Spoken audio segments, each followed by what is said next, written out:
Chapter 15. Winter Animals. When the ponds were firmly frozen, they afforded not only new and shorter routes to many points, but new views from their surfaces of the familiar landscape around them.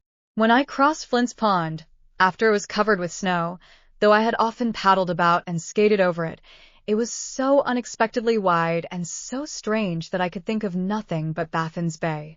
The Lincoln Hills rose up around me at the extremity of a snowy plain, in which I did not remember to have stood before, and the fishermen, at an indeterminable distance over the ice, moving slowly about with their wolfish dogs, passed for sealers or Eskimo, or in misty weather loomed like fabulous creatures, and I did not know whether they were giants or pygmies.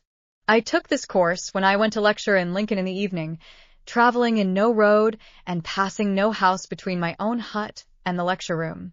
In Goose Pond, which lay in my way, a colony of muskrats dwelt, and raised their cabins high above the ice, though none could be seen abroad when I crossed it. Walden, being like the rest usually bare of snow, or with only shallow and interrupted drifts on it, was my yard, where I could walk freely when the snow was nearly 2 feet deep on a level elsewhere, and the villagers were confined to their streets. There, far from the village street, and except at very long intervals from the jingle of sleigh bells, I slid and skated, as in a vast moose yard well trodden, overhung by oak woods and solemn pines bent down with snow or bristling with icicles, for sounds in winter nights, and often in winter days, I heard the forlorn but melodious note of a hooting owl indefinitely far, such a sound as the frozen earth would yield if struck with a suitable plectrum, the very lingua vernacula of Walden Wood, and quite familiar to me at last, though I never saw the bird while it was making it. I seldom opened my door in a winter evening without hearing it. Hoo, hoer, hoo, sounded sonorously, and the first 3 syllables accented somewhat like howder-do, or sometimes who only. One night in the beginning of winter, before the pond froze over, about 9 o'clock, I was startled by the loud honking of a goose, and, stepping to the door, heard the sound of their wings like a tempest in the woods as they flew low over my house. They passed over the pond toward Fair Haven, seemingly deterred from settling by my light, their commodore honking all the while with a regular beat. Suddenly, an unmistakable cat-owl from very near me, with the most harsh and tremendous voice I ever heard from any inhabitant of the woods, responded at regular intervals to the goose, as if determined to expose and disgrace this intruder from Hudson's Bay by exhibiting a greater compass and volume of voice in a native, and boo-hoo him out of Concord horizon. What do you mean by alarming the citadel at this time of night consecrated to me? Do you think I am ever caught napping at such an hour, and that I have not got lungs and a larynx as well as yourself? It was one of the most thrilling discords I ever heard. And yet, if you had a discriminating ear, there were in it the elements of a concord such as these plains never saw nor heard. I also heard the whooping of the ice in the pond, my great bedfellow in that part of Concord, as if it were restless in its bed and would fain turn over, were troubled with flatulency and had dreams, or I was waked by the cracking of the ground by the frost, as if someone had driven a team against my door, and in the morning would find a crack in the earth 1/4 of a mile long and 1/3 of an inch wide. Sometimes I heard the foxes as they ranged over the snow crust, in moonlight nights, in search of a partridge or other game, barking raggedly and demoniacally like forest dogs, as if laboring with some anxiety, or seeking expression, struggling for light, and to be dogs outright and run freely in the streets. For if we take the ages into our account, may there not be a civilization going on among brutes as well as men? They seem to me to be rudimental, burrowing men, still standing on their defense, awaiting their transformation. Sometimes one came near to my window, attracted by my light, barked a vulpine curse at me, and then retreated. Usually the red squirrel, Sciurus hudsonius, waked me in the dawn, coursing over the roof and up and down the sides of the house, as if sent out of the woods for this purpose. In the course of the winter, I threw out half a bushel of ears of sweet corn, which had not got ripe, onto the snow crust by my door, and was amused by watching the motions of the various animals which were baited by it. In the twilight and the night the rabbits came regularly and made a hearty meal. All day long the red squirrels came and went, and afforded me much entertainment by their maneuvers. One would approach at first warily through the shrub oaks, running over the snow crust by fits and starts like a leaf blown by the wind, now a few paces this way, with wonderful speed and waste of energy, making inconceivable haste with his trotters, as if it were for a wager, and now as many paces that way, but never getting on more than half a rod at a time, and then suddenly pausing with a ludicrous expression and a gratuitous somerset, as if all the eyes in the universe were fixed on him. For all the motions of a squirrel, even in the most solitary recesses of the forest, imply spectators as much as those of a dancing girl, wasting more time in delay and circumspection than would have sufficed to walk the whole distance. I never saw one walk, and then suddenly, before you could say Jack Robinson, he would be in the top of a young pitch-pine, winding up his clock and chiding all imaginary spectators, soliloquizing and talking to all the universe at the same time, for no reason that I could ever detect, or he himself was aware of, I suspect. At length he would reach the corn, and selecting a suitable ear, frisk about in the same uncertain trigonometrical way to the topmost stick of my wood pile, before my window, where he looked me in the face, and there sit for hours, supplying himself with a new ear from time to time, nibbling at first voraciously, and throwing the half-naked cobs about, till at length he grew more dainty still, and played with his food, tasting only the inside of the kernel, and the ear, which was held balanced over the stick by one paw, slipped from his careless grasp and fell to the ground, when he would look over at it with a ludicrous expression of uncertainty, as if suspecting that it had life, with a mind not made up whether to get it again, or a new one, or be off, now thinking of corn, then listening to hear what was in the wind. So the little impudent fellow would waste many an ear in a forenoon, till at last, seizing some longer and plumper one, considerably bigger than himself, and skillfully balancing it, he would set out with it to the woods, like a tiger with a buffalo, by the same zigzag course and frequent pauses, scratching along with it as if it were too heavy for him, and falling all the while, making its fall a diagonal between a perpendicular and horizontal, being determined to put it through, at any rate. A singularly frivolous and whimsical fellow. And so, he would get off with it to where he lived, perhaps carry it to the top of a pine tree 40 or 50 rods distant, and I would afterwards find the cobs strewn about the woods in various directions. At length the jays arrive, whose discordant screams were heard long before, as they were warily making their approach an eighth of a mile off, and in a stealthy and sneaking manner they flit from tree to tree, nearer and nearer, and pick up the kernels which the squirrels have dropped. Then, sitting on a pitch-pine bough, they attempt to swallow in their haste a kernel which is too big for their throats and chokes them, and after great labor they disgorge it, and spend an hour in the endeavor to crack it by repeated blows with their bills. They were manifestly thieves, and I had not much respect for them. But the squirrels, though at first shy, went to work as if they were taking what was their own. Meanwhile also came the chickadees in flocks, which, picking up the crumbs the squirrels had dropped, flew to the nearest twig, and, placing them under their claws, hammered away at them with their little bills, as if it were an insect in the bark, till they were sufficiently reduced for their slender throats. A little flock of these titmice came daily to pick a dinner out of my wood pile, or the crumbs at my door, with faint flitting lisping notes, like the tinkling of icicles in the grass, or else with sprightly day, or more rarely, in spring-like days, a wiry summery Phoebe from the woodside. They were so familiar that at length one alighted on an armful of wood which I was carrying in, and pecked at the sticks without fear. I once had a sparrow alight upon my shoulder for a moment while I was hoeing in a village garden, and I felt that I was more distinguished by that circumstance than I should have been by any epaulet I could have worn. The squirrels also grew at last to be quite familiar, and occasionally stepped upon my shoe, when that was the nearest way, when the ground was not yet quite covered, and again near the end of winter, when the snow was melted on my south hillside and about my wood pile. The partridges came out of the woods morning and evening to feed there. Whichever side you walk in the woods, the partridge bursts away on whirring wings, jarring the snow from the dry leaves and twigs on high, which comes sifting down in the sunbeams like golden dust, for this brave bird is not to be scared by winter. It is frequently covered up by drifts, and, it is said, sometimes plunges from on wing into the soft snow, where it remains concealed for a day or two. I used to start them in the open land also, where they had come out of the woods at sunset to bud the wild apple trees. They will come regularly every evening to particular trees, where the cunning sportsman lies in wait for them, and the distant orchards next the woods suffer thus, not a little. I am glad that the partridge gets fed, at any rate. It is nature's own bird which lives on buds and diet-drink.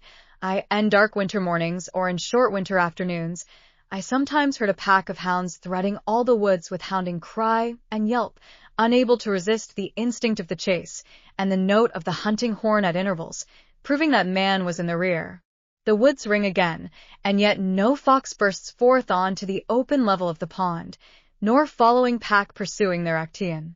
And perhaps at evening I see the hunters returning with a single brush trailing from their sleigh for a trophy, seeking therein. They tell me that if the fox would remain in the bosom of the frozen earth he would be safe, or if he would run in a straight line away no foxhound could overtake him, but, having left his pursuers far behind, he stops to rest and listen till they come up, and when he runs he circles round to his old haunts, where the hunters await him. Sometimes, however, he will run upon a wall many rods, and then leap off far to one side, and he appears to know that water will not retain his scent. A hunter told me that he once saw a fox pursued by hounds burst out onto Walden when the ice was covered with shallow puddles, run part way across, and then return to the same shore. Ere long the hounds arrived, but here they lost the scent. Sometimes a pack hunting by themselves would pass my door, and circle round my house, and yelp and hound without regarding me, as if afflicted by a species of madness, so that nothing could divert them from the pursuit. Thus they circle until they fall upon the recent trail of a fox, for a wise hound will forsake everything else for this. One day a man came to my hut from Lexington to inquire after his hound that made a large track, and had been hunting for a week by himself. But I fear that he was not the wiser for all I told him, for every time I attempted to answer his questions he interrupted me by asking, "What do you do here?"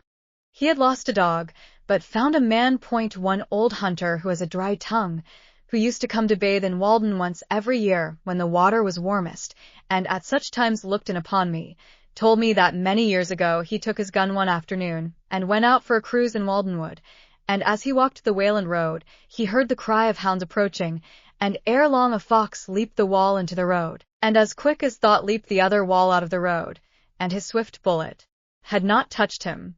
Some way behind came an old hound and her 3 pups in full pursuit, hunting on their own account, and disappeared again in the woods. Late in the afternoon, as he was resting in the thick woods south of Walden, he heard the voice of the hounds far over toward Fair Haven still pursuing the fox, and on they came, their hounding cry which made all the woods ring sounding nearer and nearer, now from Well Meadow, now from the Baker farm.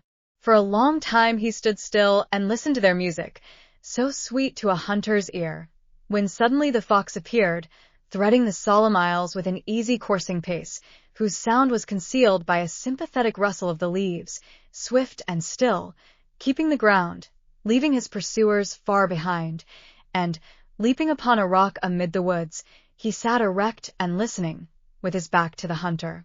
For a moment compassion restrained the latter's arm, but that was a short-lived mood, and as quick as thought can follow thought his piece was leveled, and whang! The fox rolling over the rock lay dead on the ground. The hunter still kept his place, and listened to the hounds. Still on they came, and now the near woods resounded through all their aisles with their demoniac cry. At length the old hound burst into view with muzzle to the ground, and snapping the air as if possessed, and ran directly to the rock, but spying the dead fox, she suddenly ceased her hounding as if struck dumb with amazement, and walked round and round him in silence, and one by one her pups arrived, and, like their mother, were sobered into silence by the mystery. Then the hunter came forward and stood in their midst, and the mystery was solved. They waited in silence while he skinned the fox, then followed the brush a while, and at length turned off into the woods again. That evening a Weston squire came to the Concord hunter's cottage to inquire for his hounds, and told how for a week they had been hunting on their own account from Weston woods.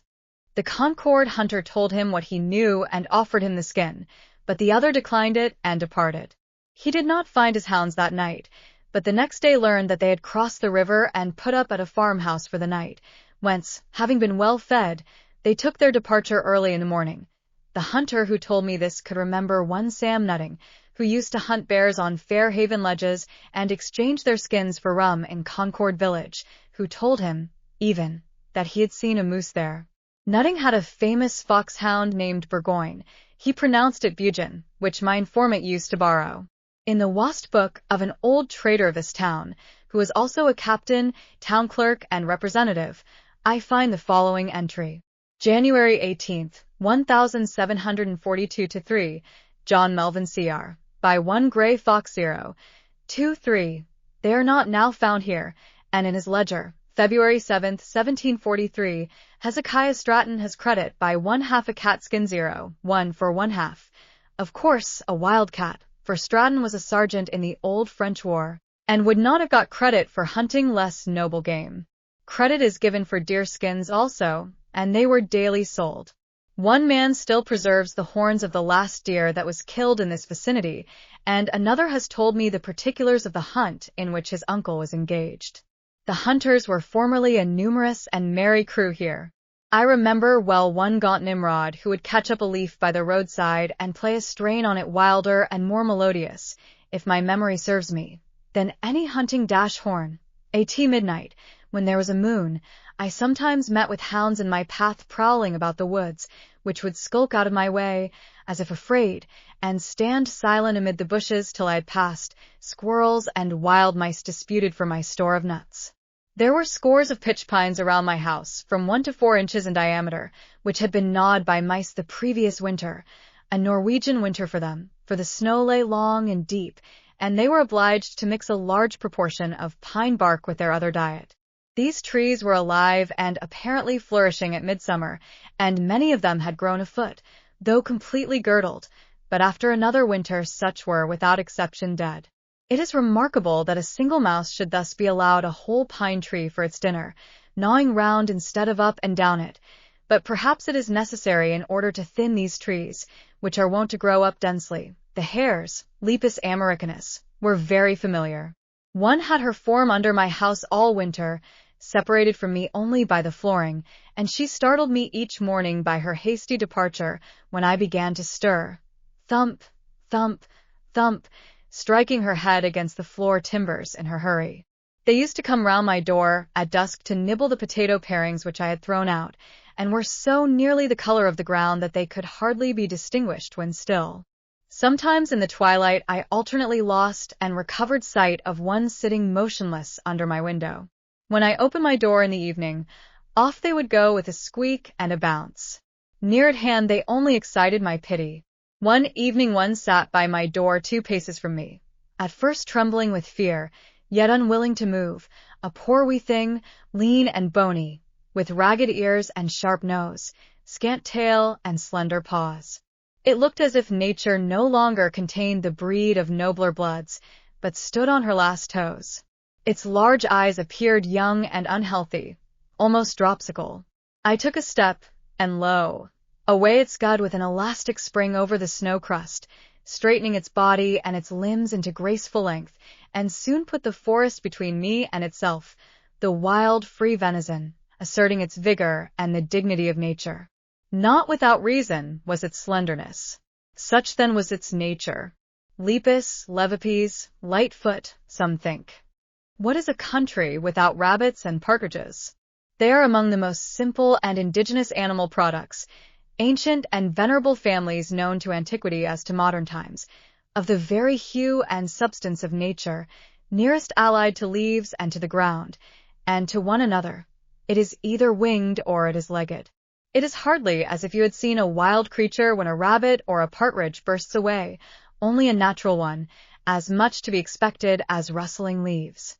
The partridge and the rabbit are still sure to thrive, like true natives of the soil, whatever revolutions occur. If the forest is cut off, the sprouts and bushes which spring up afford them concealment, and they become more numerous than ever. That must be a poor country indeed that does not support a hare. Our woods teem with them both, and around every swamp may be seen the partridge or rabbit walk, beset with twiggy fences and horsehair snares, which some cowboy tends.